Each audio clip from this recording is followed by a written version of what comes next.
आम्ही ना गहू टाकले होते उन्हात थोडेसे, कारण त्याला थोडं किडं लागलं होतं ना, म्हणून ते उन्हात टाकून दिले वरती. आणि 2-3 दिवस आहे ना त्याला चांगलं वाळू दिलं आणि तेच घेण्यासाठी ना आम्ही वरती आलो होतो.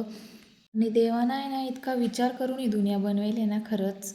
म्हणजे जर या धान्याला कीडच झालं नसतं ना, तर कोणी कोणाला विकलंच नसतं, दिलंच नसतं. म्हणजे ज्याच्या त्याच्यापुरतं साठवून ठेवलं असतं घरात.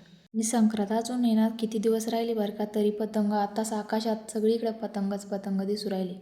गहू भरून खाली येत होतो ना, तर भाजीपाला आला होता विकायला. मी पण मग थोडासा भाजीपाला घेऊन टाकला. मी भाजीपाल्यावाल्याकडून अद्रक कोथिंबीर फुकट घेतलीच नाही, तर भाजीपालाच काय घेतला. थोडेसे भांडे राहिले होते माझे घासायचे, तेच भांडे ना मला घासून घ्यायचे होते. आणि भांड्यांसाठी ना मी लिक्विड वापरते बरं का, एकदम मस्त भांडे निघतात त्याने. भांड्याच्या साबणीपेक्षा आवडतं मला ते. नवीन वर्ष संपून गेलं आणि आता कशाचे फटाके फुटताय काय माहीत बरं का. इकडं ते तिला पाहायचे होते म्हणून आम्ही बाहेर आलो होतो आणि रात्रीची तिची अशी मस्ती चालू होती.